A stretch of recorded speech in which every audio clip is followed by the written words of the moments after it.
Hello everyone, ಇದು Thursday mini vlog ಆಗಿರುತ್ತೆ. So ಬೆಳಗ್ಗೆ ಎದ್ದಿದ್ದು ತುಂಬ ಲೇಟ್ ಆಗಿತ್ತು, ನಂಗೆ ಹುಷಾರಿರಲಿಲ್ಲ. ಸೊ ಅದಕ್ಕೆ ಲೇಟ್ ಆಗಿದ್ದೆ. ಆ್ಯಸ್ ಯೂಶುವಲ್ 2 ಟ್ಯೂಬ್ಸ್ ಆಗಿಬಿಟ್ಟು ಅಮ್ಮಾಗಾಗ್ಬಿಟ್ಟೆ. ಸೊ ಈ ಕಡೆ ಬನಾನಾ ಮಿಲ್ಕ್ ಶೇಕ್ ರೆಡಿ ಮಾಡಿಕೊಂಡೆ. ಹಾಗೆ ಮಕ್ಳಿಗೆ ಹಾಲು ಕಾಯಿಸ್ಕೊಟ್ಟು ಸಾಂಬಾರು ಬಿಸಿ ಮಾಡ್ತಾಯಿದ್ದೆ. ನೈಟೇ ಸಾಂಬಾರು ಮಾಡಿಟ್ಟಿದ್ದೆ. ಸೊ ಅದಕ್ಕೆ ಬೆಳಿಗ್ಗೆ ಲೇಟಾಗಿ ಎದ್ದಿದ್ದು.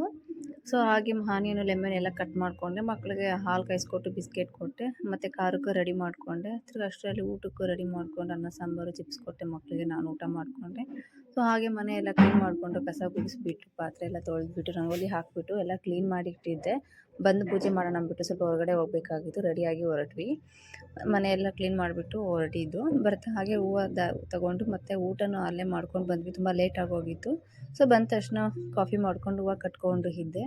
ಟೈಮು ಆಗಿತ್ತು 6 o'clock. ಹಾಗೆ ಪೂಜೆಗೆಲ್ಲ ರೆಡಿ ಮಾಡಿಕೊಂಡೆ. ವಾರ ಅಲ್ವಾ, ಗುರು ರಾಘವೇಂದ್ರಾಯ ನಮಃ. ಓಂ ಪೂಜ್ಯಾಯ ರಾಘವೇಂದ್ರಾಯ ಸತ್ಯ ಧರ್ಮರಥಾಯ ಚ ಭಜತಾಂ ಕಲ್ಪವೃಕ್ಷಾಯ ನಮತಾಂ. ಓಂ ಶ್ರೀ ಗುರು ರಾಘವೇಂದ್ರಾಯ ನಮಃ. ಇದು ಡೈಲಿ ಒಂದಷ್ಟು ಸಲ ಮಂತ್ರ ನಾನು ಹೇಳ್ತಾನೆ ಇರ್ತೀನಿ, ನನ್ನ ಮಕ್ಳಿಗೂ ಹೇಳ್ಕೊಡ್ತಾ ಇರ್ತೀನಿ.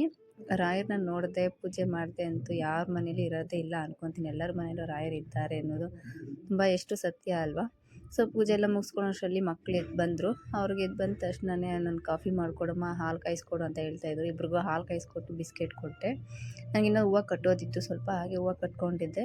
ಹಸ್ಬೆಂಡ್ ಬೇಗನೆ ಬಂದರು ಅಂಗಡಿಯಿಂದ. ಸೊ ಬಜ್ಜಿ ತೊಗೊಂಬಂದಿದ್ರು. ಹಾಗೆ ಊಟಕ್ಕೆ ಅನ್ನ ಸಾಂಬಾರು ಬಜ್ಜಿ ಹಾಕ್ಕೊಂಡು ಊಟ ಎಲ್ಲ ಮಾಡ್ಕೊಂಡ್ವಿ. ಸೊ ನಾನು ಹೂವು ಕಟ್ಟೋಷ್ಟರಲ್ಲಿ ತುಂಬ ಲೇಟಾಗಿ ಹೋಗಿತ್ತು. ಪಾತ್ರೆ ತೊಳ್ಕೊಂಡು ನಾನು ಮಲಗೋಷ್ಟರಲ್ಲಿ ಲೇಟ್ ಆಯಿತು. ನೈಟೇ ಎಲ್ಲ ತೊಳೆದ್ಬಿಟ್ಟು ನಾನು ಸುಮ್ಮನೆ ಎಲ್ಲ ತೊಳೆದಾಕ್ಬಿಟ್ಟೆ. ಮಾರ್ನಿಂಗ್ ಎಲ್ಲ ಹೋಗಬೇಕಾಗಿತ್ತು ಅಂದ್ಬಿಟ್ಟು.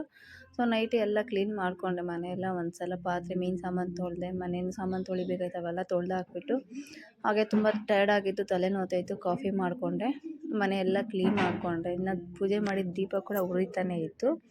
ಸೊ ಎಲ್ಲ ಕೆಲಸ ಮುಗಿಸ್ಕೊಂಡು ಫೈನಲಿ ಕಾಫಿ ಮಾಡಿಕೊಂಡು ಟಿ ವಿ ನೋಡ್ಕೊಂಡು ಕುಡಿತಾ ಇದ್ದೆ. ಸೊ ಇದು ನೆನ್ನೆ ಮಿನಿ ವ್ಲಾಗ್ ಆಗಿತ್ತು. Thank you for watching.